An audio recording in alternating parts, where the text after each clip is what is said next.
Welcome back, students. Today we're diving into a fundamental part of Java that you use every single day, often without even realizing it.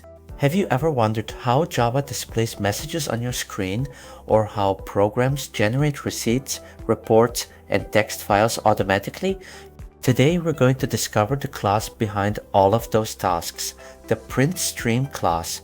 By the end of this lesson, you'll be able to explain what PrintStream is, use it to format your program's output, and even save that data into a text file.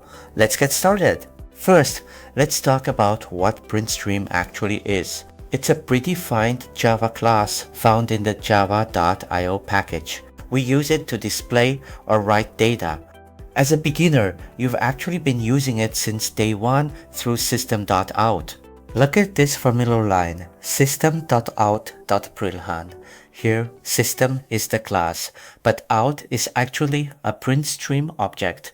This means when you call println, you're using a method belonging to the PrintStream class. Think of PrintStream like this microphone. I'm the program and my message is the voice. The audience is either your computer screen or a text file. Without this microphone, my message wouldn't reach you.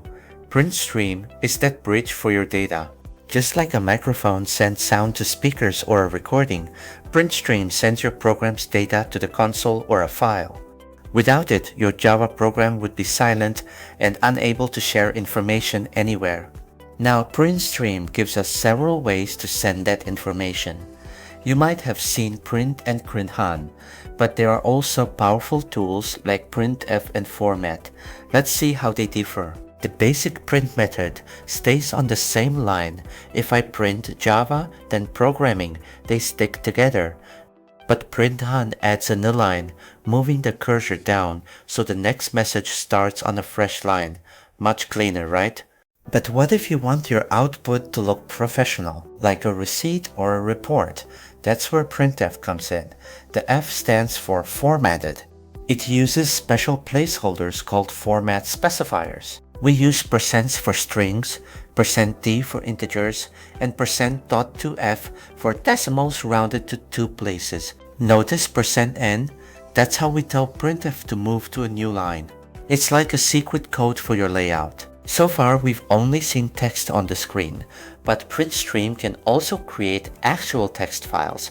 This is how programs generate payroll reports or bank statements that you can save and open later. By creating a new PrintStream with a file name, your output goes straight into a document. Just remember the golden rule, always call .close when you're done. It's like hanging up a phone to make sure the data is saved correctly. Where do we see this in the real world? Almost everywhere. Think of attendance reports, grade slips, or even those digital receipts you get from online shopping.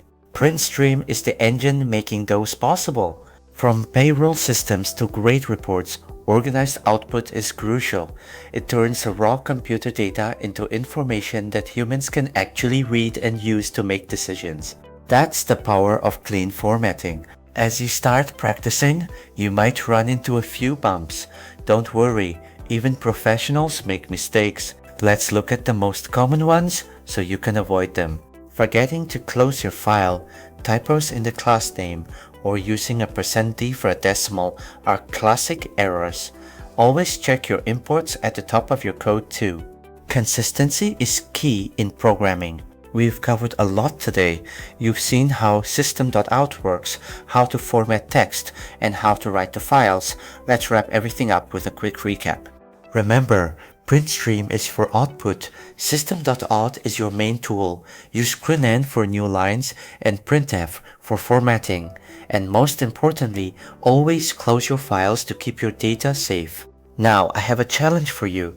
Can you create a student grade report using PrintStream that displays a student's name, 3 grades, their average, and remarks, all inside a text file? Give it a try. Pause this video now and see if you can code it. Use printf to make the average look perfect with 2 decimal places. I know you can do it. Give it your best shot before moving on. Congratulations, you've mastered the building blocks of Java output. Keep practicing, experiment with these methods, and I'll see you in our next lesson. Happy coding, everyone!